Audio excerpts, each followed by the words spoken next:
Order. Order. I call this meeting to order. It's a standing committee on Veterans Affairs. I'm Melissa Sheehy-Richard, the MLA for Hants West and chair of this committee. Today, we will hear from presenters regarding Commissionaires Nova Scotia, an overview of the organization. I just want to remind everyone to have your devices on silent mode, please, during the committee meeting, and in case of an emergency, we will go over to the art gallery still. We will be going over to the art gallery parking lot, which is across the street. I will now ask the committee members to introduce themselves, and I will begin with MLA Susan Corkum-Greek. Thank you. MLA Susan Corkum-Greek, representing Lunenburg. Good afternoon. Chris Palmer, MLA for Kings West. Nick Hilton, Yarmouth. Granville Street. Hi, everyone. Good afternoon. I'm Damien Stoylov from Bedford South. Ian Rankin, Timberley Prospect. Hi, Lisa Lachance, MLA for Halifax, Little Sable Island. Good afternoon, everyone. I'm Susie Hanson, the MLA for Halifax Needham. Oh, for sure.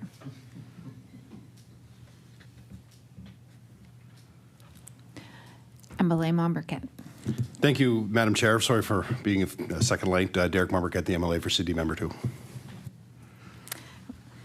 Okay, I also would like to note the presence of Legislative Counsel Philip Grassi to my left, and also my Legislative Clerk Tamer Nusabi to my right.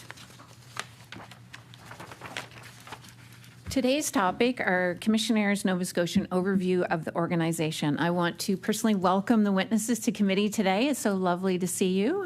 We appreciate the good work that you're doing and are looking forward to having the fulsome discussion.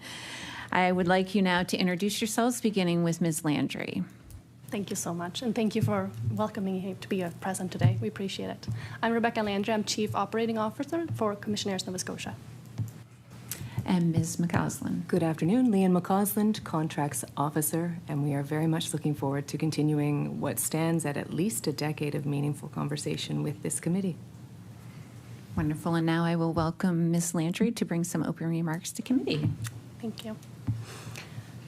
Chair and members of committee, thank you again for welcoming us to be here today. We really appreciate it. Like I say, my name is Rebecca Landry. I'm Chief Operating Officer for Commissionaires Nova Scotia. I'm here representing the many proud professionals that we have our clients sites across the province. I'm also here representing our Board of Governors and our executive team. Our CEO, Barry Pitcher, that is currently attending the National Security Program at Canadian Forces College, our Chief Financial Officer, Lisette Haché, and our Chief of People and Culture, Dalton Wakely. Commissionaires Nova Scotia is a not-for-profit security provider with 88 years of continuous service to this province. We employ about 1,200 Nova Scotians, with a third being veterans, along with veteran spouses, family members, reservists, and civilian security professionals. Our mission is the purposeful integration and application of veteran skills and a sense of duty. We are proudly aligned with the province's Nova Scotia loyal commitment to Nova Scotia value. Our success is built on partnership. Our clients see us as part of their own team, and our employees are amazing ambassadors for the province and its people. Last year, we were deeply honored to be named Halifax Chamber of Commerce 2024 Not-for-Profit of the Year, an award that made even more meaningful impact because it came from our community. The recognition is a reflection of trust and respect we earn through genuine connection and shared purpose. In recent years, we've all seen firsthand the impact of climate change. While others were evacuating, commissionaires were moving in, securing comfort centers and fire scenes, supporting emergency operations, and helping maintain safety and order amid uncertainty. Those experiences underscored a clear community need for pre-screened, trained personnel who can be activated quickly. That's the foundation of our standing offer model with municipalities and provincial partners, ensuring help is ready before it is called for. Our approach closely mirrors the intent of the Emergency Preparedness and Nova Scotia Guard Act and the province's vision of a coordinated people-first capability. In 2024, Commissionaires partnered with Team Rubicon. As part of the community-focused partnership, Commissionaires provided first aid training to Rubicon personnel, and Rubicon provided Commissionaires employees with emergency preparedness training. This partnership builds on a natural synergy between security and emergency preparedness. The skills that many of our employees bring from the previous military and leadership career. What we learned from those moments of crisis now guides our path forward. We're applying the same approach of preparedness and partnership to new areas of service. In 2025, we're excited to be launching 3 pilot initiatives that deepen our connection to the communities we protect and support. A special constable framework with local partners to relieve sworn officers of non-core duties. A veteran small business partnership, contracting veteran-owned vendors for threat risk assessment, drone operations, and specialty services. An artificial intelligence monitoring system, allowing the Commissionaires team at our Atlantic Operations Center out of Bedford to monitor our client sites 24/7. Each of these pilots meet a real community need, strengthening public safety, building local capacity, and creating meaningful career pathways for veterans, future veterans, and their families. As we look forward, we're not defined solely for what we've been, though our history and legacy remain a source of great pride. What defines us now is where we're going next. We are witnessing a new generation of Commissionaires coming through our doors. These are individuals who reflect the full diversity of the Nova Scotia communities that we serve today. Though our commitment to equity, diversity, inclusion, and belonging, we are becoming more representative, more connected, and more engaged than ever before. We are becoming more agile. We're embracing emerging technologies such as AI and drone operations. We're expanding our vehicle fleet and reimagining how we train and prepare our people for the challenges of tomorrow. We are becoming more responsive. We are investing in advanced capability platforms such as incident command and disaster response, ensuring that we can meet crisis with confidence, professionalism, and speed. We are becoming more ethical. We are leading initiatives such as our Human Trafficking Awareness Program, which reflects our deep sense of duty to protect and serve with integrity. And through it all, we remain proudly homegrown. Your Commissionaires, your ambassadors of security, and your trusted partners in service to Nova Scotia. Thank you. We're looking forward to your questions. Thank you so much.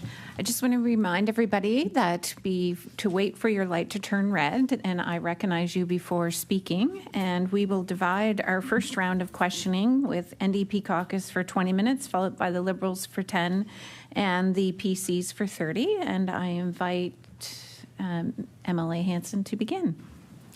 Thank you, Madam Chair. Thank you for your presentation. I really appreciate that. Just knowing about some of the new innovative things that are happening is news to me, and so I would like to inquire more about that. But before I get to that, I wanted to ask about how many Commissionaires are working in the province. So in 2020, when there was the last appearance here, there was 1,400 Commissionaires working in our province. Now it's 1,200. Can you speak to why there's been a decrease? Is there any specifics? Is there, some anecdotes on how that could possibly be? Yeah, so right now Ms. Landry. Thanks, sorry about that. Right now, it's depending on the contract that we currently have in the province. We're always trying to create new opportunities for Commissionaires in Nova Scotia, but it comes down to the contracts that we currently have in the province and the work that we're doing in the province.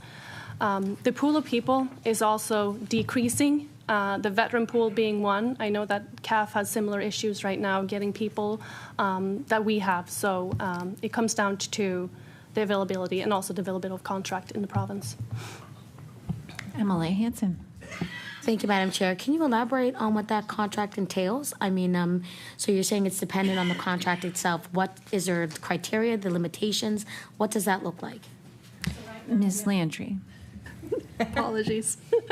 Right now, we have approximately 60% federal contracts in the province, commercial contracts in the province, and 40% government contracts in the province. And it's dependent on the scope of work in those contracts that specify how many commissionaires we need at each site. But we always work with our clients to try to come up with new ways of adding more commissionaires and more guards, and finding ways that we can provide more value to our clients by putting commissionaires at sites where they need the help the most. MLA Hanson. Thank you, Madam Chair. So is that up from the percentage of contracts from 2020, like within that time frame, or is it lower than the percentage of government contracts that we were able to provide? Ms. Landry. There's a mix of that. Lately, we have seen an increase in commercial contracts, but there's a mix of both. MLA Hanson. Thank you, Madam Chair. I may revisit that. I just have a few more thoughts. But my second question is, what is your retention rate, and how has that changed in the 5 years since your organization last appeared here? Ms. Landry. Good question. Retention rate right now is 81%, which is higher than the average you will see in the security industry in Canada. The same goes for US. So we are working really hard to understand why the commissionaires wants to stay with the company, and how we can be the best employer for our people. MLA Hanson. Thank you, Madam Chair. On average, veterans are released from the Canadian Armed Forces at age 39, meaning folks have years of employment ahead of them. Can you speak to how this is impacting the typical commissionaires and what they look like? Ms. Landry. So we're recognizing that things are changing. Veterans are coming out of the CAF sooner than they have in the past, and that's, in my opening remarks, I was addressing it a little bit. We're trying to understand what these veterans want to do once they come out of the armed forces, and try to provide those employment opportunities and find ways of working. So it's a lot about listening to try to understand what we can provide from a commissionaire's perspective that can bring in the veterans into our organization that we then can offer to our clients. So it's a lot about understanding and creating new modern opportunities for veterans. MLA Hanson. Thank you, Madam Chair. And that kind of tied into my next question is so listening to their needs and figuring out what are the best ways to be able to shift them into that work. How does that look like within the organization, where the ages are, there's a huge age gap in between 39 to retirement. How does the commissionaires work with those folks? Ms. Landry. We try to go out there and meet people in the community. We try to go to job fairs. We're out there and we're talking to organizations that also support veterans. It's also about bringing them into headquarters and showing them that we are more than the physical guard that they normally see. It's about showing what we can bring to the table and hoping that we can bring those veterans into the organization. But it's a lot about community outreach and establishing partnerships with the organizations that are already in the community. MLA Hanson. Thank you, Madam Chair. Is there any specific positions or roles other than security that would probably entice folks to want to join the commissionaires? Ms. Landry. We are working with our drone initiatives. We're starting to look into drones and AI as well, which we're hoping to draw in different types of veterans into the organization. But it's also about, we're in the early stages, and it's also about listening. We're also doing threat risk assessments. So it's about understanding what people want to do and try to create those roles within the organization. MLA Hanson. Thank you, Madam Chair. What is the average salary for the commissionaires in this province? Ms. Landry. Thank you. Yeah, we're living wage. Mm-hmm. MLA LeBlanc. Hanson. And living wage meaning what is the range? I'm sorry, I just want a number breakdown. Ms. Landry. Thank you. I'm going to head over to Liane that has some more information what that comes. Absolutely. So this remains a work in Ms. progress. McCaskill. Apologies. Ms. MacAusland, yes, thank you, Chair. Living wage is a work in progress. We take our cue from our clients who demonstrate either living wage initiatives or awareness, and there are more and more with each passing year. And we take our cue from the Canadian Centre for Policy Development. The definition is increasingly being honed to include what we would refer to as total compensation, the combination of pay packets in your pocket at the end of every biweekly period and the benefits that this organization provides. And Commissionaires is light years ahead in terms of that benefit portion of the total compensation package. MLA Hanson. Thank you, Madam Chair. So with those government contracts, is the living wage offset by what you offer as the commissionaires, or is it something that is paid within the contract as a living wage from the government? Ms. MacAusland. Thank you. It is a mix of both, and it varies from client to client in terms of their budgetary constraints, in terms of the priority focus for them of a living wage for the people working and subcontracting for them. But there are occasions where Commissionaires Nova Scotia has and will continue to supplement pay to ensure that our people are able to live in the beautiful province we call home. MLA Hanson. Thank you, Madam Chair. That just made me smile. Previously, the commissionaires aimed to pay their workers a premium of 30% above minimum wage. And I'm hearing now that is still the goal. So I'm really glad to hear that either way, no matter what the contract is, there is the supplement option to be able to make sure that folks are paid a living wage. And you've answered my question because you are meeting the goal, because essentially all of your staff are getting that pay within their wages. So you answered my question on that one. I just wanted to mention that because that was something from 2020 that we were talking about then, and I'm glad to hear that it's a continuation of that. So since 2021, the average Nova Scotian's rent has gone up by nearly $440 per year. How are you finding this impacting your organization and your employees? Ms. Landry.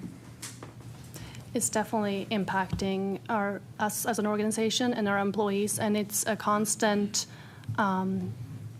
It's about educating and talking to our clients and getting that point across. And the negotiation, I can't stress enough how important that negotiation process actually is with our clients to make sure that we can pay our employees enough to make sure that they can put food on the table and that they can afford rent and everything that comes with that. MLA Hanson. Thank you, Madam Chair. And I meant to say 4,400, sorry. Last month, we had service providers present to this committee who told us that veterans are struggling to find housing they can afford that is in good condition. And as an organization that works closely with a lot of veterans, is this something that you're seeing as well? And is there something that you're doing to help with that? Ms. Landry. We are constantly working with other veteran organizations in the community. So we are a non-for-profit, so we obviously give back to our employees, but we also give back to the community, especially certain veteran organizations within the community. MLA Hanson. Thank you, Madam Chair. So how often are you seeing reservists sign on to do commissionaire work? And have there been any changes to this trend? Ms. Landry. So we are encouraged reservists to join both part-time and full-time capacities, and we're completely flexible and adaptable before, during, and after service deployment. We assigned a dedicated support officer to reservists that are on leave, and they would check in with them during the time and also ensure they have a smooth transition plan when they are back to work with CNS after the period ends. Emily Hansen. Thank you, Madam Chair. Are you seeing commissioners working more than one job other than the reserves to be able to keep up with their bills? Ms. Landry. It could happen, but we have part-time employees, but most of the cases it's someone that is a student that has studying at the same time. So we offer both part-time and full-time employment. We have our spares list where you can sign up for shifts as they come up. So we offer both part-time and full-time employment. Emily Hansen. Madam Chair. So we know that Nova Scotians are hard workers, but sometimes work is hard to come by. How often are you hearing from veterans who are looking for work but struggling to find anything that meets their needs? Ms. Landry. Thank you. I would say I've been with Commissionaires for a year. I don't think I've heard from any veterans that can't find work. We will take on those veterans, and we want to invite them to join our organization, and we will find work for them. Emily Hansen. Madam Chair, and I mean, to your point earlier, it's about the engagement piece, right, and getting a community and connecting the folks to see, how you can do the work with them and connect them to the services that you offer as well. So you mentioned contracts with commercial and government. What percentage of your contracts come, and I know you mentioned this, but I just want to make sure I have the right information. What percentage of your contracts come from the federal government, and what comes from the provincial government? Ms. Landry. Thank you. I'm going to pass it over to Liane as a contracts specialist. Absolutely. Oh, yes. Ms. MacAusland. Thank you. This is a changing pattern over the last 5 to 10 years. Historically, Commissionaires was founded and based on the National Master Standing Offer, a federal procurement vehicle. In the many years since, we have engaged and had great success partnering with private and public sector clients in Nova Scotia. As it stands right now, to Rebecca's earlier point, our commercial portfolio now outweighs our public sector portfolio, with the province representing around $3.1 million in revenue a year and employment of approximately 70 commissionaires. Emily Hansen. Mm-hmm. And could you break that down in percentages? I know Ms. Landry mentioned that earlier. Do you mind giving me the percentages of that? Ms. Landry. Thank you. So approximately 7% of our yearly revenue comes from the province. Emily Hansen. Mm-hmm. So can you speak to your experience with the provincial procurement process? Are there adjustments that can be made to improve fairness and transparency? Ms. MacAusland.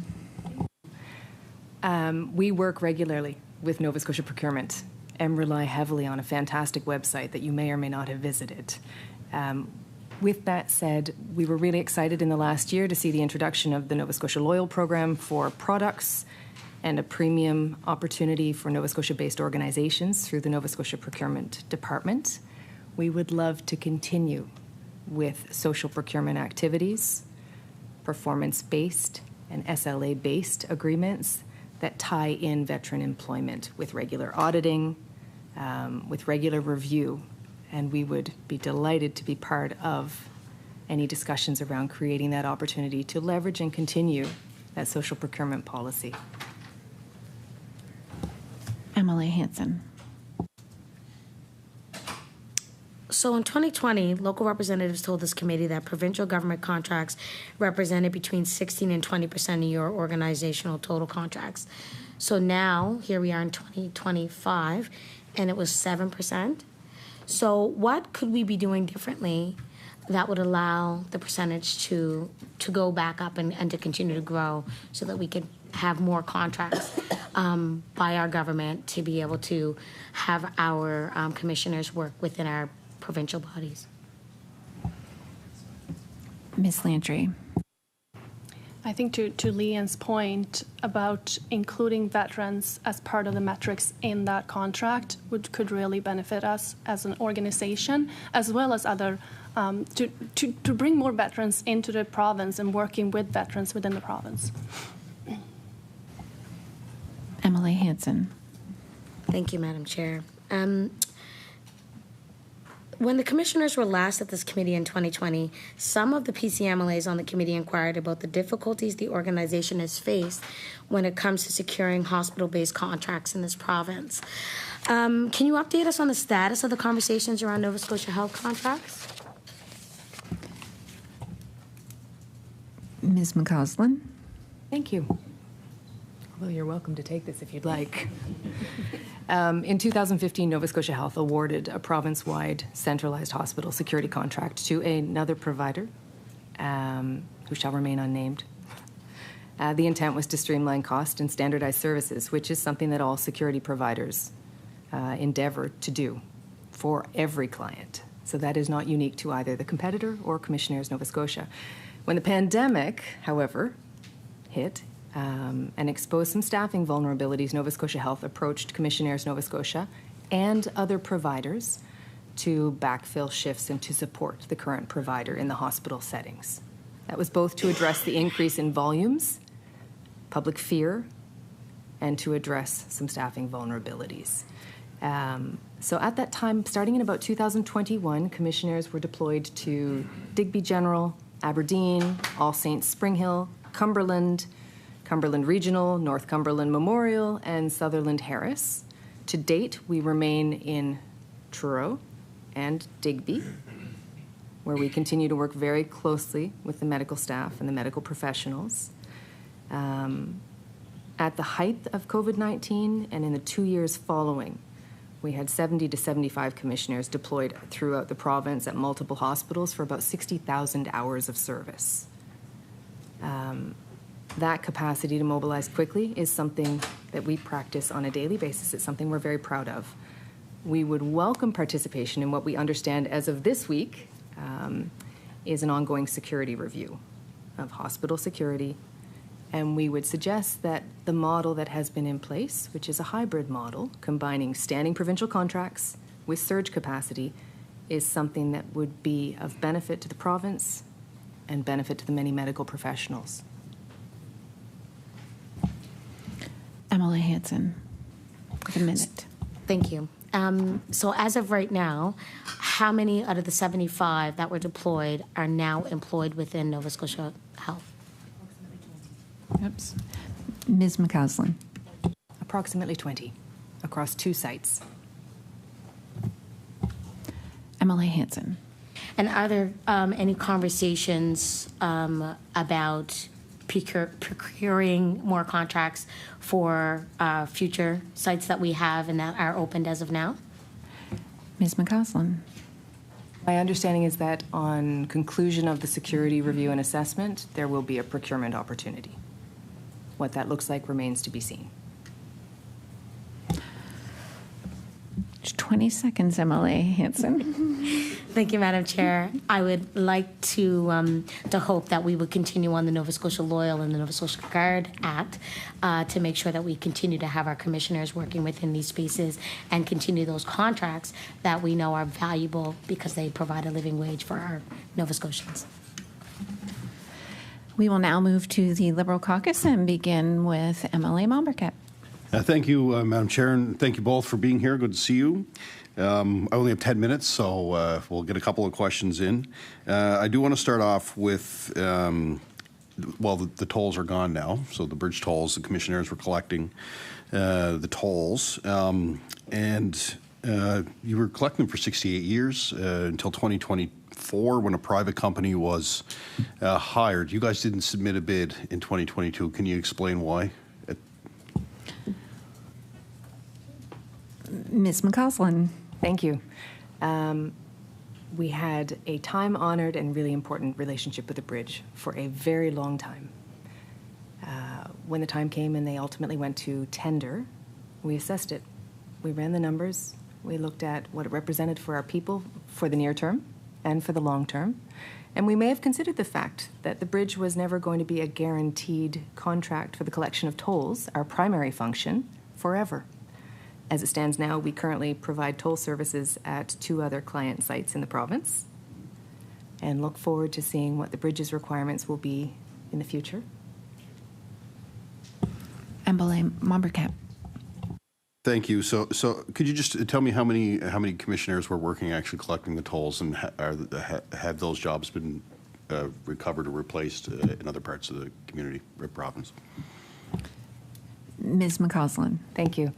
At its peak, we had approximately 55 to 60 commissionaires working full-time at both bridges. Many of the commissionaires rebadged, which simply means that they went to work for another provider, the private provider in question, and an equal number stayed with us and were redeployed to other sites. MLA Mombercat. Thank you, Madam Chair. It's good to hear. Yeah, it's good to hear that people, they were able to find positions after the tolls were removed from the bridges. And another question on a different topic. When the former CEO was presented to committee in February, this was a few years back, he expressed interest in engaging with health, marine, and energy on providing security services. Has that engagement continued? And can you give us an update? Ms. Landry. Yeah, and I'm proud to say that we have been working on those exact areas, and we have been really successful, and we're really proud of the relationship that we have with marine facilities in the province, as well as the Nova Scotia Power as well. So we have been working on those over the last couple of years, and we feel like we're in a good we're in a good stance regarding that. We still have the Nova Scotia Health that Liane spoke to earlier, that we are looking forward to continuing those discussions with Nova Scotia Health when the time comes. MLA Mombercat. Madam Chair, also the former CEO explained that the Nova Scotia Commissionaires were determining whether they would choose to operate under workers' compensation or an alternative form of long-term disability insurance. What decision has been made on that matter? Ms. MacAusland. We continue to do both. We continue to operate with workers' compensation, Board of Nova Scotia on a voluntary basis, and we also maintain a very healthy commercial insurance portfolio. MLA Mombercat. Thank you. Thank you, Madam Chair.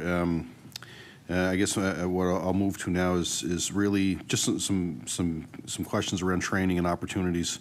So can you just give us an overview of the training requirements that it would be for the record, so Nova Scotians can see if maybe this is an opportunity for them. Ms. Landry. Just going through my notes 1 second.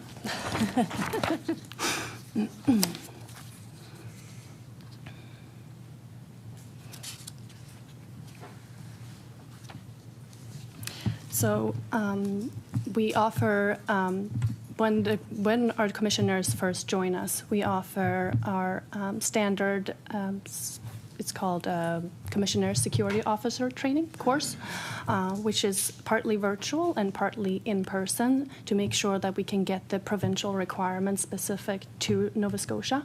So we offer that to all of our employees when they start with us. We also offer first aid that we also need our employees to take before they go to the sites. As part of the security training, we have elements such as de-escalation and other things that we think that would benefit our employees before they get assigned to a site. We look at a specific site and we assess what we might to add to our standard training to making sure that they have the skills they need to do a good job. We want to set them up for success before we send them out to the sites where they're going to work. We offer other types of training as well, such as use of force training as well, but that's on a case-by-case basis if the client requires it. MLA Mombercat. Thank you, Madam Chair. And at this point right now, how many vacancies do you have based on the business that you have? These are important questions because people may be listening, may want to apply. Ms. Landry. Thank you. it changes quite regularly. It's depending on client requirements. We have short-term contracts, we have long-term contracts, so it can change from one day to the next. We always welcome people to go to our website and look at the current career opportunities. Right now, there will be job ads for guards for each of our districts in Nova Scotia, so we were happy to accept those applications. Emily Mombercat. How am I doing for time, Madam Chair? 4 minutes. Full. Okay. Ask a lot in 4 minutes. It came up, you talk about the changing kind of landscape when it comes to our veterans here in the province. What can the government be doing that we're not doing at this point now that would help support those veterans to maybe look at the Commissionaires as an option? I know you talked about contracts and they're all unique depending on the work, but particularly we want to do whatever we can to support our veterans as they transition. You've seen other policies take place here in the province through successive governments when it came to training that veterans may have. So is there anything else that we can be doing as elected representatives to advocate for or change to ensure that we're giving our veterans the best opportunity to transition into a career? Ms. Landry. So we propose a provincial partnership framework, co-led with VAC, recognizing veteran employing organization under the social value procurement that Liane was referring to earlier. And such a coordination would enhance transition outcomes and ensure veterans can sustain meaningful civilian careers while continuing to serve their communities. Emily Mombercat. Thank you. And can you provide just for examples, just for the record, if people are paying attention, some of those organizations you work with that advocate for veterans here and across the province? Ms. Landry. Yes. We're working with True Patriot Love, Pause for Thought, looking at CAF Transition Expos that we're working with. We have a project that we did out of our HQ, Honor Country Sacrifice. We had Trevor Godino come into HQ and veterans to come in to share their stories about when they were enlisted, and also anything that they really want to share. Because for us, it's about listening to people's stories and getting understanding how we can better support veterans in our organization. RCMP Veterans Association, all of the veteran organizations that you will see out there, we're trying to establish a partnership and finding a way to work together because we're all working towards the same thing. Emily Mombercat.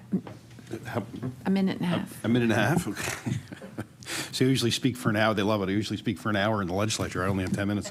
I'm glad to hear the RCMP. I hope that our local police forces are part of that conversation too as well. We have some great officers across the province that I use at home. You know, for example, CBRM police. You know what I mean? Like I know some of them have transitioned and retired. So you know, as many opportunities as we can provide, the better.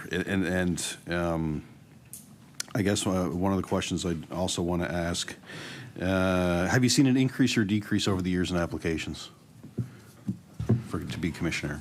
Ms. Landry. It appears steady. Lately we've been hiring specifically for specific sites. In the past, sometimes we're looking for commissionaires generally. We've been focused more on specific sites over the last couple of years, just so we can tailor the necessary training towards that specific site and the client's need for that site. So it remains steady. We're always welcoming everyone to apply if you feel like it's a good fit. Our social mandate is to provide meaningful employment to veterans, their families, and others who wish to keep Nova Scotia safe and secure. So we're always encouraging people to apply. You have 8 seconds. 8. Emily Mombercat. Be over. Thank you so much. Really appreciate you coming in, and we want to do whatever we can to support our veterans, so please reach out. Okay. We will now move over to the PC Caucus, begin with MLA Stolbach. Thank you, Madam Chair. Thank you both for being here, number one. And I'll begin by congratulating the organization on their centennial anniversary. 100 years is quite an accomplishment. And I'd just be curious, what sort of events? I'm assuming you've got events planned for the year, anything exciting, anything noteworthy that we should know about? Ms. Landry. We were really proud to do our flag raising ceremonies across the province. We had flag raising ceremony down at CFB Halifax, at the airport, and as well as the Government House. So we were really proud to see the Commissionaires' 100-year flag up at those locations in the province, and we're so proud of those partnerships that we have here in Nova Scotia, and it was nice to be recognized for that. MLA Stoltenbach. Thank you for that. That's exciting. The entire landscape, particularly the last 5 to 6 years, in the age of technologies, really come into play with security. Just curious to know what sort of things are you doing or offer any cybersecurity services that you offer, and how that's evolved in the past couple of years. Ms. Landry. We're always trying to find ways of having the physical security aspect and how we can work with the cyber security aspect and bring them together and offer that to our clients. So we're closely listening to our clients' needs to see how we can incorporate that into what we do every day. One of our sister divisions, Quebec, they have their own program that they're sharing with the other divisions as well, and we're constant communication with them how we can potentially implement that in Nova Scotia and bring that forward to our clients here in Nova Scotia as well. MLA Stoltenbach. Thank you, Madam Chair. Thank you for your answer on that. Veterans come from increasing diverse backgrounds, different. How do you ensure in the organization that your workplace is as inclusive and equitable as it can be in 2025 to make that happen? Once I put my own mic on, I recognize Ms. Landry. Thank you. For us, it's about listening to our employees, listening to the veterans of our organization, getting out there, getting to the sites and meeting the commissionaires and having those conversations. In addition to that, we have our EDI committee at HQ, where we have employees attend on, I think it's it's once a quarter right now, where we talk about these things and we're addressing these things. On a national level, we also have an EDI committee, which consists of governors as well. So you can see it at all the different levels of the organization, but it comes down to listening and understanding what people are going through and then incorporate that into the organization. Employee engagement survey, we're trying to get them as much information as we can to make informed decisions about our organization. MLA Stoylov. Thank you very much, and I'll pass the floor over to my colleague to my right. Who's next, right? I recognize MLA Palmer, please. Good afternoon. It's wonderful to see you both here today, and it's a great topic for us to discuss. And I think we'd all agree we have the privilege of having some wonderful commissionaires here around us in the legislative complex where we are, and we're very, very proud of them and all the wonderful things they do. So I just wanted to start with that, and again, congratulate you on 100 years. It's fantastic. Quick question from me around the services that you're offering, and I know that you had mentioned that 7% it comes from the province. Could you break down the rest of it maybe just for us? I don't know if you did that already, but if you could just break the rest of it down. Oh, I recognize Ms. MacAusland, please. Yeah. By the end, I'm sure I'll have it. We were founded on physical security services by and for veterans. We were a veteran-exclusive employer. Now we are an incredibly inclusive employer, but our focus remains veteran employment, veteran support, veteran opportunity. The work we're doing now has segged, as have the client requirements. To Rebecca's point earlier, we have clients who require use of force. This is physical intervention on a balanced basis as required to maintain security of a premise, security of a proceeding. We provide marine security at multiple locations throughout the province. This is one of the areas in which we are very present. And marine security has its own unique requirements under Transport Canada regulations. We provide parking and curbside services at the airport that most or all of us have used at some point or other, which requires a very different level of client service and ambassadorship. And we provide everything and anything in between. Thank you. I recognize MLA Palmer. So thank you, Ms. MacAusland. To drill down on the percentage of the business, though, if I could just ask you to maybe, if you could, give us the numbers. Like you said, this province is 7% of your total overall business. Maybe the question is, for how much was the rest of the 93? Maybe, do you understand? Am I maybe not asking that correctly? So if the province is 7%, how much would the federal government be? I recognize. And your commercial business and stuff like that. Sorry, I recognize Ms. MacAusland. Thank you, Madam Chair. So province is 7%. Commercial business is now approximately 52 to 53%. And the remainder falls to a mix of both competitive and non-competitive procurement, municipal, provincial, and federal. So if I might suggest a pie chart at a later date with specifics, with the privilege of the chair. Absolutely. MLA Palmer. Thank you. I'm not usually like a picky person like that, but I was just curious to know how that worked out. So I'm sure it maybe looks different across the country, maybe with different priorities and regional demand and different pieces of infrastructure, I guess. But where does Nova Scotia fit in, and are we doing things different in our province that other areas and regions aren't doing? And does the Nova Scotia division consult with other places around the country to talk about best practices and different things like that? Ms. Landry. Thank you.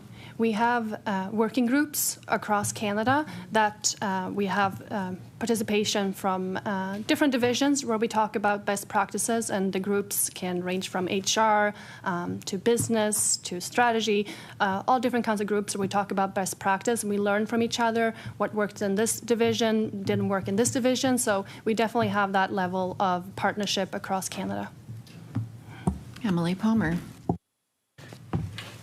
In doing some research, we see that you also have a bursary offered for employees' families, and I think post-secondary education is something a lot of people strive for. Could you just talk a little bit about that and talk about the eligibility and the successful candidates, how they're decided upon, and how that's a retention tool, I guess, and something positive for your employees? Ms. MacAusland. Thank you, Madam Chair. We are very proud of our many bursary programs, not least of which is Scholarship Bursary Award Grant. Eligible candidates include children and grandchildren of serving commissionaires. There's a standard application process, as there would be when applying for any post-secondary education.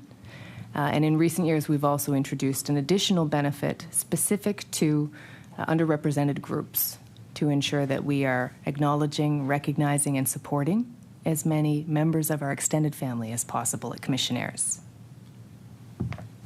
MLA Palmer. I know I represent CFB Greenwood, and a lot of their events where they would have those transition times where they have people leaving the forces, and they have those opportunities for other organizations to come in and speak with them. I'm assuming you attend those as well, and that's an opportunity to recruit or to talk to people about opportunities. Can you maybe talk about some other initiatives you do? I know you may have touched on that earlier, but could you expand on that a little bit? Ms. Landry. We're constantly trying to build new partnership within the province, and also recognizing the rural areas of the province and making sure that we don't only put the recruiting effort within HRM. It's important for us to focus on the rural areas of the province as well, because we have, not sure if in the reading material you'll see a slide that I'd be happy to share about where our commissionaires are located in the province, and we want to make sure that we can provide employment opportunities for other areas of the province as well. So we're very mindful and sending our recruitment team and our operations team to those areas to, again, start the discussions and start building a relationship in those areas as well. Emily Palmer. As my colleague said across the table, we all want to try to help and promote and to do everything we can to advocate for what you're doing.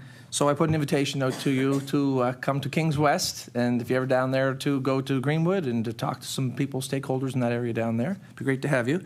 The question I have in regards to mechanisms that exist for veterans to provide feedback. And people in your employed, like what kind of opportunities do you give for people to give feedback for improvements and different things? Ms. Landry. We have our yearly employee engagement survey that we definitely put a lot of focus on and making sure that we have questions that are open and that we can try to get as much feedback as possible. Lately, together with our people and culture team, I've also been traveling across the province to schedule town halls, to invite people to stop in, to have those conversations, and to have a two-way conversation. This is what's going on in HRM, and for us to listen to what happened at each of the sites in Nova Scotia. We've received really positive feedback from those sessions, so we're looking to continue those moving forward as well. Emily Palmer. I've just one last question. CFB Greenwood is undergoing quite a big expansion over the next 5 to 10 years. Quite a large expansion with some of the new investments and commitments from the federal government and GDP spending for defense.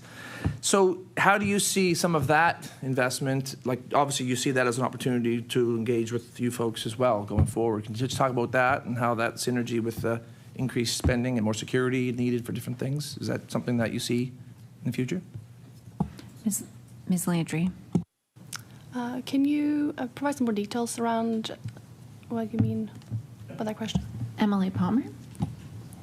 So with increasing investment around, like there's a drone squadron coming to Greenwood and there's Poseidon aircraft, and so there's going to be more demand for security services and different things. So just wondering if you've been part of discussions with some of those investments in increased military spending and that needs more security and different things. Are you part of those conversations at all? Ms. Landry. I feel like our clients are usually very upfront about what's going on at their site to give us a heads up, so make sure that we can actually make sure that we have guards ready to go for when things like that happen. So we have a great relationship with our clients, so they involve us in conversations like that, so make sure that we can have people that we can send that have the right security clearance, that have the right training, and so on. So I would say yes. Emily Palmer. So I will now pass it to my MLA on this left, right here. Thank you very much. Emily Hilton. Thank you very much, and thank you for all the comments today. It's been very informative so far. And one thing you shared in your opening statement is being recognized as not-for-profit of the year from 2024, and then also celebrating 100 years in Canada. And I think just shy of 12 more before 100 years in Nova Scotia. So I think just acknowledging those two things shows you how innovative you are to stay relevant and the important need that you, the needs that you service for veterans here in Nova Scotia. So I just want to say thank you. And just a few questions really about how people might engage your organization and get involved. So in your experience, what are the biggest barriers veterans face when entering the civilian workforce, and how can organizations like yours help bridge that gap? Ms. Landry. So we currently have relationship and with the different organizations of the province, such as SCAN, Legion, and Digital Outreach, to try to understand what that transition looks like and how we can better assist. We have a great return to work program and our outreach coordinator that can kind of help and assist and be part of those conversations as well. We're bringing on an outreach and recruitment manager and with the idea of that person being out there more and talking to veterans, and again, understanding how we can better help as an organization to bridge that gap. It's about listening, again, and educating yourself on how you can do better as an organization and how you can create better opportunities for someone that's transitioning out of the CAF or RCMP. Emily Hilton. Thank you for that. And, you mentioned, and something that stuck with me is your commitment to veterans and willingness to work with anyone is looking for a job. And you shared a bit with opposition questions on what training and mentorship or supports are available to veterans when they join the Commissionaire workforce. Is there anything more you can add to that? Like if someone, again, was reaching out and looking for a position, what might they expect? Ms. Landry. So when you join Commissionaires, you join a family. You feel the support right away, and which is something I noticed as well when I joined Commissionaires. It's a very welcoming environment, very supportive environment, and we're trying to understand and see how we can help. People come from different backgrounds, and we're trying to put ourselves in their shoes and of how can we better introduce them to a job with Commissionaires, and what does that look like? We provide the training, we pay for the training, we pay for the uniforms. These are the things that set us apart from our competitors, because we truly care about the individual that's joining our organization, and we're trying to set them up for success.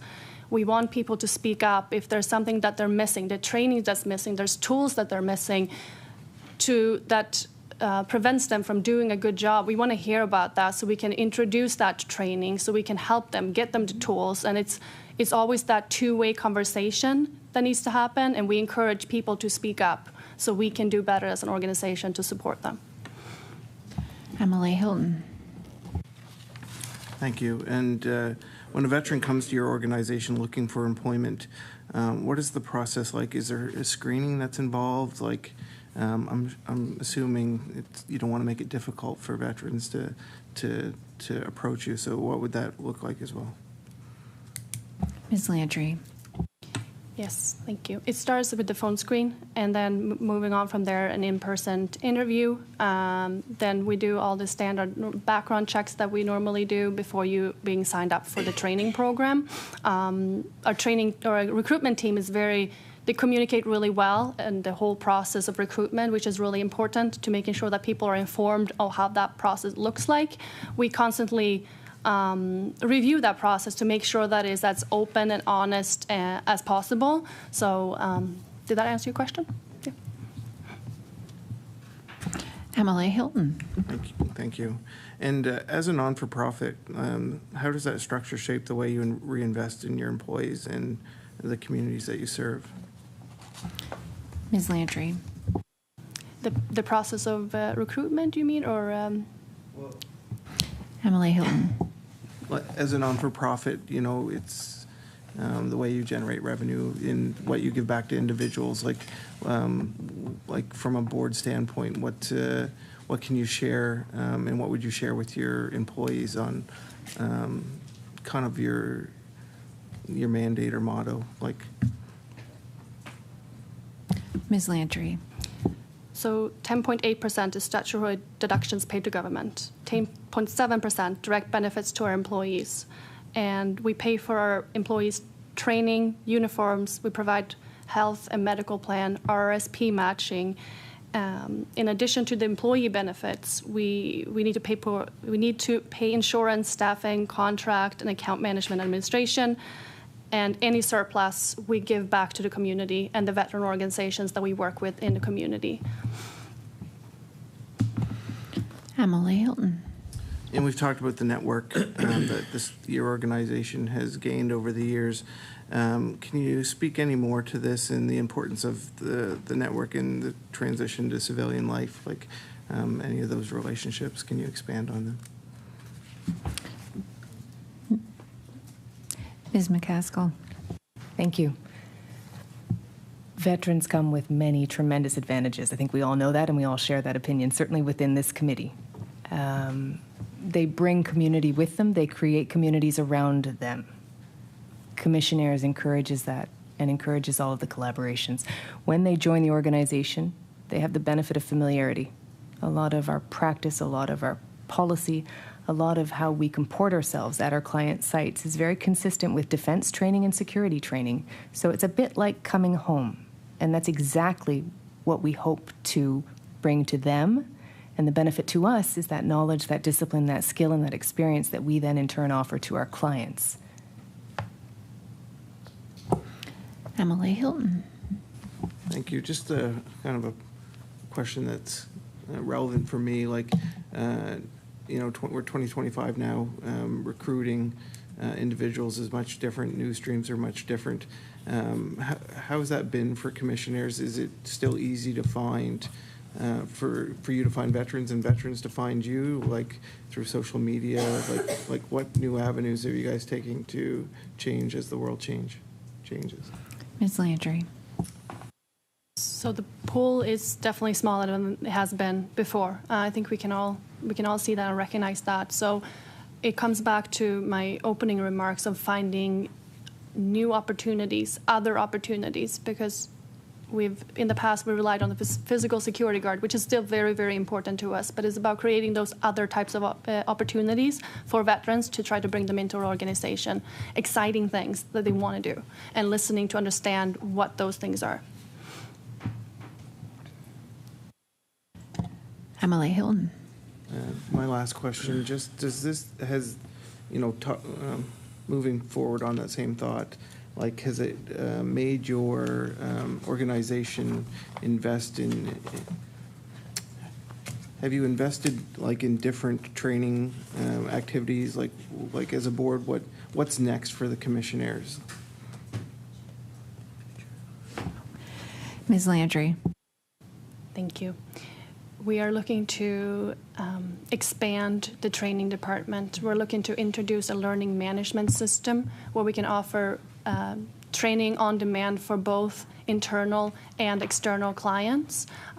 It will take some time before that's completely rolled out, but we have started those conversations because we do offer training both to internal and external clients, and we want to focus on that more moving forward. We're really proud of our training program, and we want to make sure that we can offer that to external clients as well.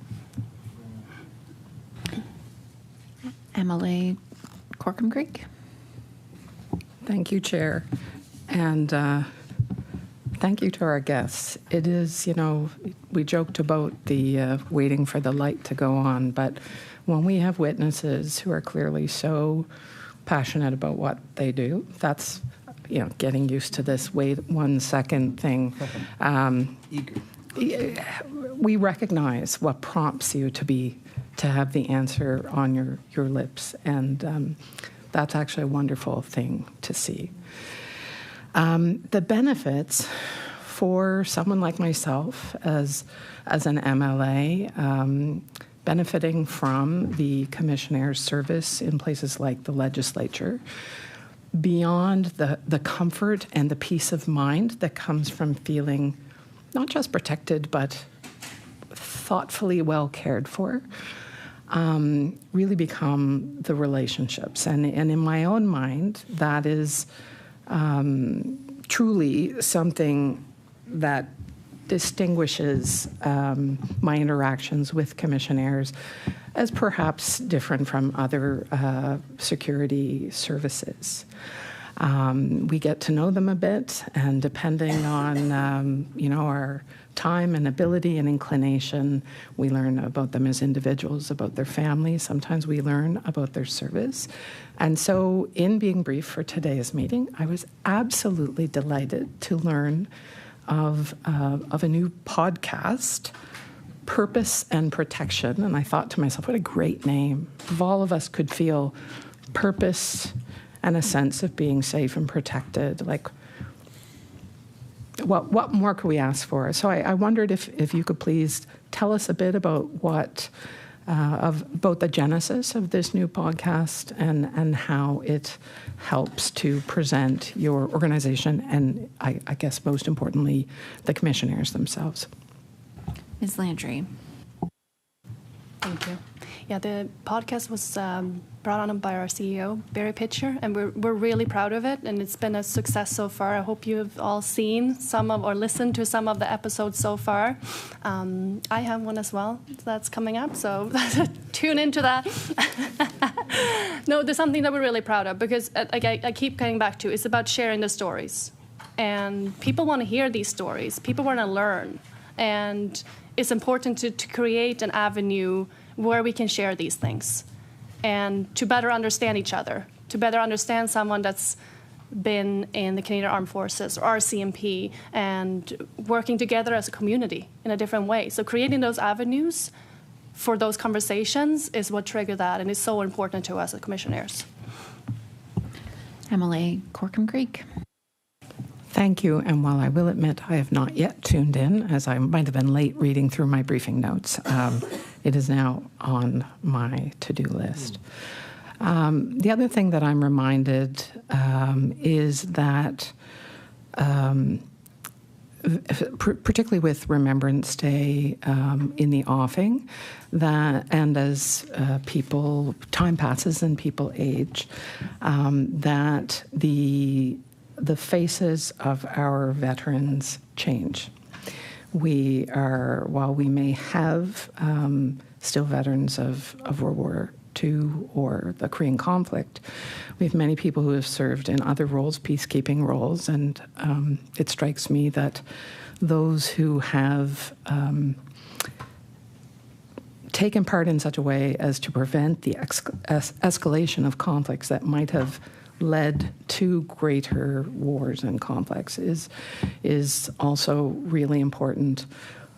But I'm also seeing, even in the halls of the legislature, the folks stationed there, and various government buildings, seeing a diversity, not just of age, but of background. And I am, realizing that veterans as well only form a part. I'd be very interested in the efforts that you've undertaken to provide equity, diversity, and inclusion within your organization, and how that has hopefully benefited the organization. Ms. MacAusland. Madam Chair, as a one-time exclusive veteran employer, we are very proud of diversity, equity, and inclusion statistics, which grow and change monthly, sometimes daily. We now have a proportion of women in the workforce in what was a traditional male-dominated industry. That percentage is now hovering around the 22% mark, which is actually higher than you would see in other similar industries. We have a surprising number and percentage of people who are working with accommodated disabilities, all kinds of disabilities. So to Mr. Mombriquet's earlier question, it takes all kinds to provide the service, the protection, and the purpose that you referenced in your comments. Thank you. So with 11% people working with accommodated disabilities, that should give you an indication as to the diversity of the clients we serve and the diversity of the services we provide to those clients. In terms of self-identification, this is not something that we require of our employees. It is something we request annually as part of our surveys, more frequently as part of performance management reviews. But unless an individual is willing to self-identify, that information is not ours to request or ours to demand. With that said, there is a visible change in the fabric of Commissionaires Nova Scotia. You may see it here. We certainly see it at our head office on a daily basis and at the town halls that Rebecca hosts throughout the province. And we do expect for that to continue with additional new members of Canadian and Nova Scotian communities. We do expect that to change with a cohort that ranges from 19 years of age, the minimum age, of course, to act as a guard in the province of Nova Scotia, all the way up to, I believe, 81 years at the moment. Every last one of which wants to contribute to Nova Scotia and to the protection, the safety, and the pleasure of its residents. Ms. Corkum Creek. Emily Corkum. Chair, what do we have for time? Apologies. I was so engaged in the conversation. You have 24 seconds. I think I'll save any further questions at this time. Thank you. So we will begin our second round of questions, which is leaving us with 32 minutes in the second round. So there'll be 8 minutes divided between the two opposition caucuses and the remaining 16 minutes with the PC caucus. So we'll begin with MLA Lachance. Thank you very much. I think one of the things that would be quite surprising, one of the things that's surprising coming out of this meeting is actually the drop in proportion in terms of provincial contracts. So really in just 5 years, it's gone from 16 to 20% of your business to 7%. And I think that should be troubling. So I would like to understand more about why that is. So is the commitment to a living wage a barrier in terms of seeking provincial contracts? Ms. MacAusland. It can be. This is a moving target and a period of learning for all of us. For awareness, I think since the last session, minimum wage has increased upwards of 40%. Living wage, has increased upwards of 35%. These are big numbers, and I'm sure some of the challenges you face in your day-to-day are the same as those that we face. As an employer, we have to figure out how to generate the revenues to pay for the additional costs of our single largest cost line item. That's people. It's also the one that matters the most. Therefore, it matters the most to us. In terms of the provincial contract count, credit is due. Nova Scotia Procurement identified that competitive procurement was necessary and important. And you will never hear us say that we don't recommend going to market. It gives clients, it gives public sector the opportunity to see what the market will bear. With that said, I would reiterate that we would love to see that idea around social procurement policy introduced specifically for veterans and for organizations that employ veterans as an opportunity, much like the Nova Scotia Loyal concept, to identify that benefit. Emily Lachance. And so in terms of this decrease from 16 to 20% to 7%, so that's increased competition in the sector. Is your feeling that essentially private sector organizations without a social commitment to veterans or other social commitments, are they coming in with lower bids on contracts? Is that why the commissionaires are losing contracts with the province? Ms. Landry. We're never going to be the lowest bidder because that's just not what we do. We want to make sure that we can pay our employees a fair wage. We're never going to come in as the lowest bidder. Some companies they look at price and they go for the one with the lowest price. That's never going to be us. We're proud of our service and we know that we provide a good service to our clients. It happened several times now where the clients came back. They went with the lowest bidder, then came back 3 years later saying you get what you pay for, and that's true. And it was shown in those instances because we were at a site and then we might have lost the site to someone that put in a lower bid. But they recognize the good value that commissionaires bring and the value and the service that we're proud of. So they came back 3 years later and they wanted to go back and they were willing to pay more. So sometimes you have to do that because we truly believe in the service that we provide to Nova Scotia and the companies here in Nova Scotia. Emily Lachance. Well, I just want to thank you for being here. I mean, I think, we know the challenges facing veterans in Nova Scotia, and we want to make this a place where veterans can thrive. And so certainly your commitment to maintaining a positive workplace for veterans is really important. So thank you for speaking to that today. I'm going to pass it over. Okay. It's 8 minutes each. Sorry about that. Go ahead. Yeah. Apparently it's 8 minutes each.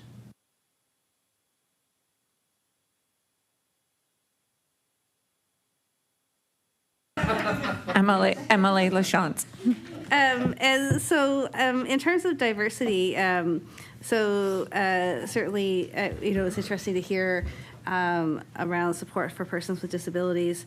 I'm wondering, thinking about other diverse communities, particularly in Nova Scotia, so has the Commissioner had a chance to work with Mi'kmaq organizations? And maybe I'll just stop there, and I have other questions, but I can see a big smile, so you can tell us about that experience. Ms. MacAusland. We are incredibly proud of all of the organizations we work with. We're proud of working with the SCAN through the Canadian Armed Forces, being present at those introductions, transition meetings, and employment groups. We have worked very diligently in the last couple of years under the guidance of Barry Pitcher, our CEO, and Rebecca Landry, to engage. The Mi'kmaq Friendship Center is one example of an engagement where they have offered and we have accepted and benefited greatly from training. The Black Cultural Center is another example. Friends United in your riding, Mr. Mombercat. The Human Rights Commission. It's a broad and varied list of various organizations. Not only do they provide us with training, not only do they provide us with awareness, but they also represent a potential funnel for people who might not have historically considered Commissionaires as a prospective employer or as a prospective partner.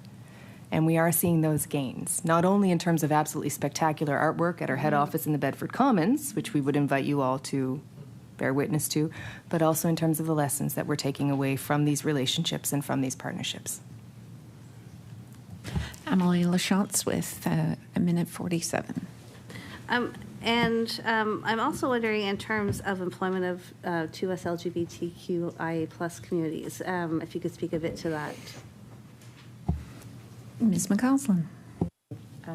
As a very long-standing member of our Diversity and Equity Committee, which started as a respectful workplace committee and which has evolved a few times since, I'm very pleased to report that we see increasing presentation and increasing representation of all groups. And we see that not only in terms of discussions around the work that we do and how we provide the work, the conversations we have and how we engage, but also in terms of basics, how we dress, how we appear, how we present.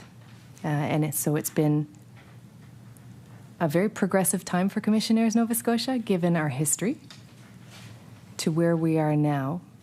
But the core of everything we do remains one thing that requires inclusion, and that's security. That's response, that's client service, and that's the ability to react in an emergency. And interestingly, what we see is that irrespective of origin, creed, ancestry, the one thing our commissioners share in common is the absolute belief that they can support our clients, they can support our communities, they can support our province in times of need. And that, I would say, is the overarching theme across all groups, represented or not. Emily Lachance, you have 12 seconds. Thank you very much for being here. Emily Mombercat. Thank you, Madam Chair. I guess, what's the average age of your workforce? Ms. Landry. So it has gone down over the last 2 years. Right now it's at 55. Emily Mombercat. Are you seeing, well, obviously the age is going up, so your applications that are coming in are around that age bracket. The reason why you see veterans that leave the service for a number of reasons, they retire earlier. So I guess, what strategy do you have in place to try to kind of address that? Because ideally you'd like to see a vast array of applications coming in and people working. What do you think is attributing to it as well? Ms. Landry. I think it's the perception of what Commissionaires are and what work opportunities that we can provide to people. Because people, when they hear Commissionaires, they still think of the physical security guard. That's what everyone comes back to, and it's about educating and informing the community of the other things that we do as well. It's not only physical security, it's also the stuff that I talked about, drone, AI, threat risk assessments. There are about the other things that we provide to the community as well that people don't necessarily know about, and putting that information out there, I think that's going to help us. Emily Mombercat. Thank you, Madam Chair. Absolutely, because I didn't even realize you were doing some of that stuff, right? And I know many people at home who work as commissionaires in a more traditional role, so it's always the AI piece and the drone piece for me is something that's new. So do you work closely with? So obviously you're working closely with retired RCMP and other law enforcement at potential opportunities. But do you work in consultation with them on the ground now, like in an event across or any one of our communities where the police may take the lead, or do you take the lead with them, or are you collaborating with them back and forth? Ms. Landry. Thank you. Yes, we have close partnership with both HRP here in HRM as well as RCMP, as well as the other districts as well in Nova Scotia. When something like I was talking about the emergency response earlier, we reached out right away to see if we can help in any way. It might not be, it might just be traffic control, making sure that the site is secure and no one gets through. That might be it. But we have those relationships established. So right away when that happened, we reached out and tried to see if we can help in any way, because we want to give back to the community, and those partnerships are really important to us. Emily Mombercat. Yeah, and I've seen that. I've seen that firsthand in the 10 years that I've had the privilege of being in a provincial position. You see, we've had a number of events take place in Cape Breton. You've seen a number of events take place across the province, from some really hard, difficult, tragic situations too as well, where we've seen floods and snow and fire and everything in between. So, I just want to be on the record. I think speak for all of us when we say, you're out there doing that work, supporting families across the province, and everybody appreciates it very much. That really kind of concludes my questions. I guess the only other question I'll ask again, it was around the bridge tolls. So you weren't aware that the bridge tolls were coming off when you made the decision to not go to tender? Ms. Landry. No, we were not. We will now turn to the PC Caucus and begin with MLA Stolvik. Thank you, Madam Chair. I just want to go back to what the comment or the question was from MLA LaChance earlier, and I fully agree. Prior to being in this role, I've worked in business development and sales and getting sales all over North America for companies, so I'm well aware of the challenges there. And I did do a project, I think I mentioned earlier, for your old CEO, Mike Brownlow. And I know there's also many more security companies in the province now than there were 10 years ago. There's just 100 where there probably were 25.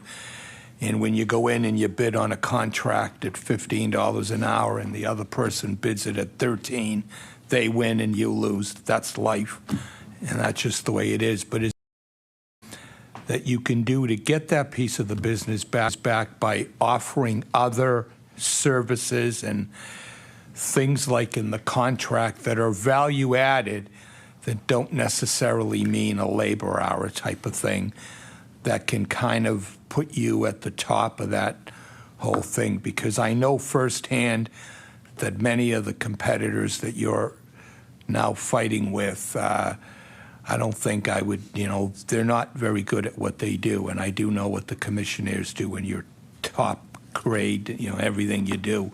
So anything you can do there to kind of make your pitch better.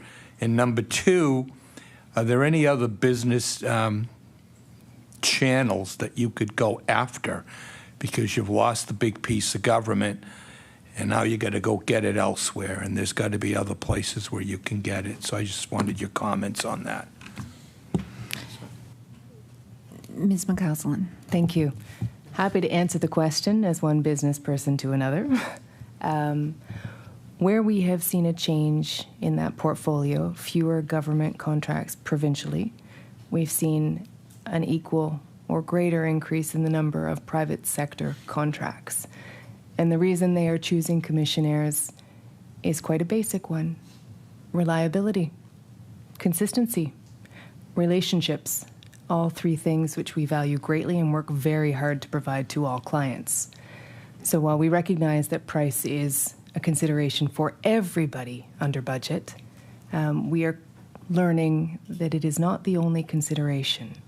And we would encourage consideration from this committee of a procurement policy that looks to performance-based metrics, service level agreements as part of provincial procurement, so that we are walking the walk and talking the talk, and our performance can and should be audited. And that's something we're confident that we bring to the table. Emily Stolvik. Thank you very much, and I completely agree with that. I'll pass on to my colleagues, whoever's. MLA Palmer. This has been a fantastic discussion today, and I've learned an awful lot. And we've learned about the impact of employees. We've learned about the relationships with your customers and your clients and different people. And the relationships is the big word, right? And it's the key word. And you talk about some of your relationships with some other veterans advocacy groups and different things. And you did mention True Patriot Love, and I've really gotten to know the group of True Patriot Love and throughout my time in this committee. And it's just been, they do a lot of great work, and some of their efforts around furthering that work here in the province and stuff. Can you maybe just expand on some of the relationship building and what you do with some of those other veterans groups like True Patriot Love? Maybe expand on that a little bit for me? Ms. Landry. Yeah, so most recently we partnered with True Patriot Love for the Canadian Walk for Veterans out of HQ. That was just happening, I think it was a month ago, approximately. So we're always trying to find ways of working. We also hosted the Halifax Veteran Pitch Fest together with VBNI, Veteran Business Network Initiative, where we brought in, I think there ended up being 8 veterans that they started their own companies. So they were pitching business ideas, and there was prize money attached to that. And it was such a, I don't know, I left there just feeling so encouraged and so inspired because it was such a good discussion all day. It started as a panel discussions where we were going through some of the challenges that they experience coming out of the Canadian Armed Forces or SNP, and then creating their own business and what that looked like. And then we moved on to the pitches where there was a panel of judges, and it was just a really good day. And it was really inspiring to hear the stories and how they transitioned from the military or RCMP, and they wanted to start their own business, and it was just really inspiring day. And yeah, we were happy to be part of that. So we're always looking for ways of partnering with veteran organizations, of putting together events like that we promote veterans, and we're always looking for new ways of doing that. MLA Palmer. And another group I might suggest, you may have already heard of them a lot. There's a forum called Respect Canada. You're obviously very familiar with that, and they do great work, and they have different forums around the province. There's one in the Valley. There's one coming up this week, I believe, yeah. So that's a great opportunity to kind of be networking with a lot of veterans organizations as well. Just one last question for me, and we talked about your employees and having purpose and stability, and I'm all about like hearing about personal stories. Not to put you on the spot, but can you kind of think of a personal story or someone that comes to mind of how their work with you has given them purpose? Is that like a too on the cuff, off the cuff question, or do you have a personal story to share? If not, it's okay, but it's important to hear sometimes. Ms. Landry. So that's what I truly enjoy about my job with Commissionaires, and why I joined initially about a year ago, because I mean, like Liane just said, there's about 1,200 of them, because everyone has their own story, and the importance of traveling around and listening to their stories, it's so important to us as an organization. I'm not sure, do you have a story in mind that you would like to share? So many. No, I'm not here. I can add one, certainly. Ms. MacAusland. Thank you. There are 1,200 stories or more, and they represent all of the incredible people that we have the privilege of working with every day. A couple of them come to mind. Very high-ranking ex-military member, retired, knew the retirement was forthcoming, met with us to discuss other things at the time, but mentioned the incipient retirement and said, I might be in touch at some point in future. And we said, absolutely, by all means, cards on the table, we're all available. And that's one of the unique things at Commissionaires Nova Scotia. From a junior supervisor to the chief operating officer and the chief executive officer, they are accessible to all of our staff, all of our employees, and all of our clients all the time, sometimes inconveniently, very late at night, very early in the morning, weekends and holidays. This individual did, in fact, resurface a few months later And what was fascinating was, despite a very high rank in their career with the Canadian Armed Forces, when asked what they wanted to do with Commissionaires, they said, "Can you find me the quietest gate in the deepest, darkest wood, off the beaten path?" And of course, our initial response was, "Surely that's not what you're looking to do. You are an incredible testament to the forces, to the discipline, to the rigor." And he said, "I assure you that's exactly what I want to do." And he continues to work for us to this day very contentedly. That's a great story. There's 7 minutes. Emily Palmer. I just want to add that might be something a retired MLA might want to do someday as well. So I'll pass that over here. He's asking you to get your business cards ready, yes. I will, MLA Hilton. Thank you, Madam Chair. And I think that story highlights something even greater than that. And to my colleague's point is that we don't always understand what others have gone through. And we need to have more understanding, especially in today's world of social media, which leads me to my first question. With AI evolving, where does that leave veterans as we move forward? Like, how do you, as the Commissionaires grow, as technology grows, and make sure that veterans still have a place in the workforce, specifically around security? Ms. Landry. I don't think the physical security aspect is going to go away. I think it will always be there. Someone will always need to be there because there are certain things that AI can't do. It's about incorporating the AI as a tool to allow us to provide a better product to our client, an enhanced product to our client. So using that as a tool, but the physical security guard is not going to go away. It's about finding a way to work together with AI and still have our people deliver excellent service to our clients. Emily Hilton. Thank you for that. And that just was kind of sticking with me since previous conversations, but just to turn the page a bit, talk about rural Nova Scotia, where I'm from, 3 hours south of here. It was noted in the 2020 committee that a considerable amount of Commissionaires live in rural areas, despite most contracts being within a more densely populated area. I'm just curious to see if those demographics have changed at all since that meeting. Ms. Landry. Thank you. We have a excellent map that I would love to show that highlights where our Commissionaires are in the province. Like I mentioned before as well, we're focusing recruitment efforts in rural areas to making sure that we can provide employment opportunities for the people that live in those areas as well. And there is obviously the issue with transportation. So we're trying to work with our sites that are located in the rural areas to see what that could look like. Could you drive together? We even had an instance where we actually had a shuttle to take people to work because we wanted to make sure that there was people that didn't have a vehicle, and we wanted to make sure that we could help them out and provide the method of taking them to the sites. So we actually provided a shuttle for those people to make sure that they could actually get to work. So it's about working with the employees to try to bridge those gaps. Emily Hilton. Thank you, and you actually answered my next two questions around recruitment in rural areas and plans to expand maybe in rural areas. Is there anything else you have to add?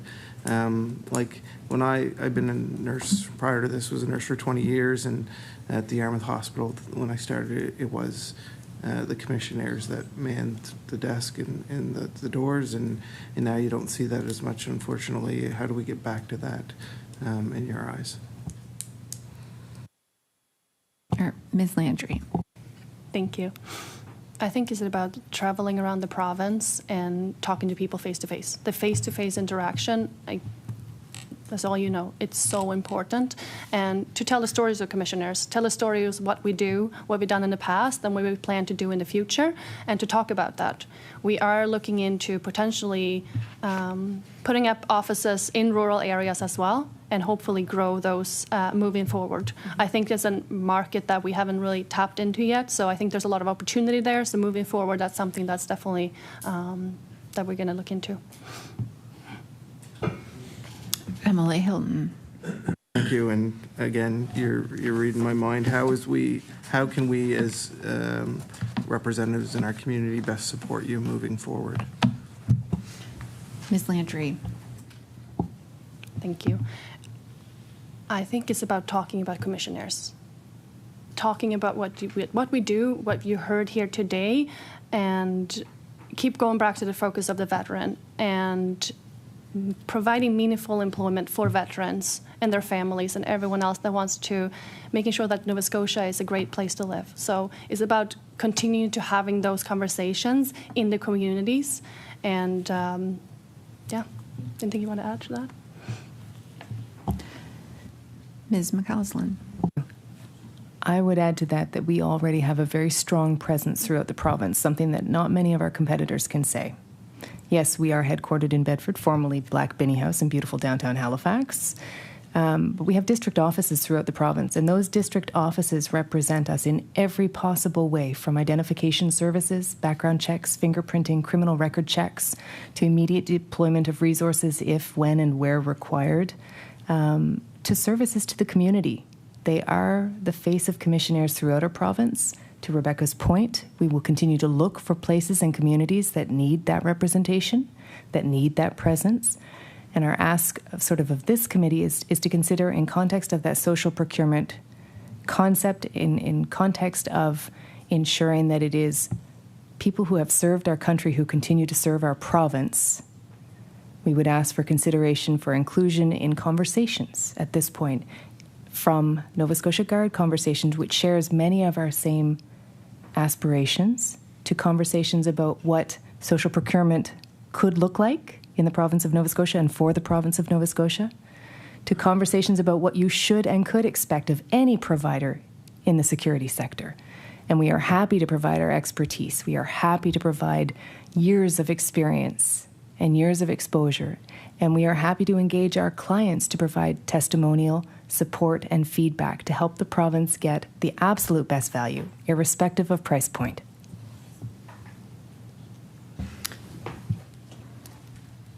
MLA Susan Corcoran-Greig with 26 seconds. 26 seconds. So that's good. So a comment, because there's no time for a question. AI cannot calm a racing human heart. In fact, AI may cause it to race. So I do agree with you, and again, appreciate your time today. That concludes the question to witnesses part of the committee. I was so intrigued a few times I caught myself forgetting I was chairing. I've learned so very much from both of you today.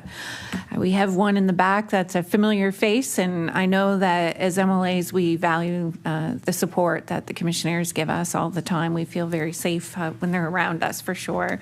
So at this point, if you'd like, I can welcome you to give a few closing remarks. Ms. Landry. Thank you. And thank you, everyone, for inviting us here today. It really means a lot to tell our story and tell Commissionaires' story. And with your continued support, the Commissionaires will keep serving this province with the same dedication and pride that veterans have shown for generations. We are and always will be proudly homegrown, serving Nova Scotians by Nova Scotians. And as we look ahead, our mission remains the same, but the opportunities are evolving. We're creating new modern roles for veterans and their families, roles that honor their service, build on their skills, and keep them connected to communities that they've always protected. Because for us, service isn't something that ends when the uniform comes off. It's something that continues right here at home. Thank you. Again, thank you so much for being here today, and we will have you can provide that information pie chart that we all can't wait to visualize the data to the clerk, and we will take a 5-minute recess just so you can gather your things. Committee is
Order.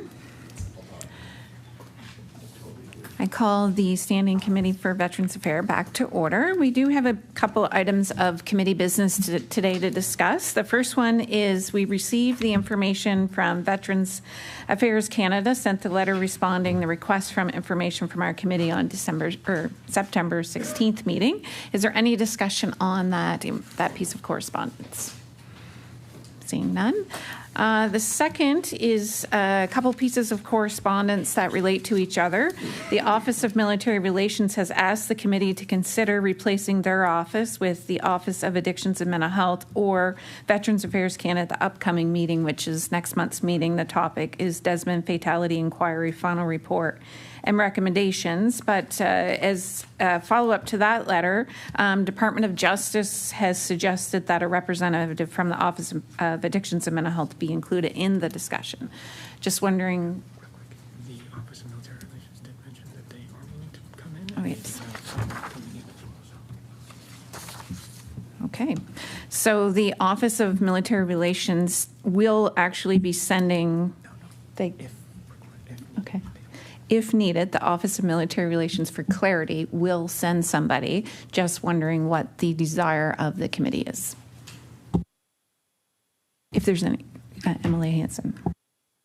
I just have a question for clarity. So initially it will be Justice and an Office of Military Relations, and the Office of Military Relations is suggesting mental health and addictions, that they be replaced. I would just, I don't see no reason why they all could be a part of that, whether it's mental health and addictions as a representative, Office of Military Relations, and the Department of Justice. That's our thought, all three. Is there any, MLA Palmer? I think just for clarification, I think VAC was also included in, is VAC also included in one or the other, or both? One, okay. Just wanted to clarify that. Is there any other discussion on the suggestion of MLA Hanson? No, just wondering. Or MLA Hilton?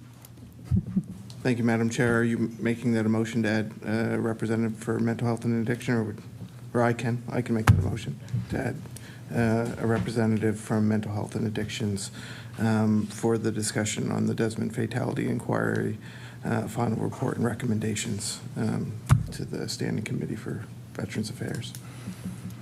All in favor, please say aye. Aye. Any opposed? Motion is carried. So Just clarify, there's going to be all three representatives, all three offices. MLA Hilton, if you could I will just clarify for the record that we will have for our committee on November 18th, 2025, the Desmond Fatality Inquiry finally report recommendations. We will have a witness from Department of Justice, a witness from Office of Military Relations, as well as representation from the Office of Mental Health and Addictions. And is there any other committee business? Then the meeting is adjourned.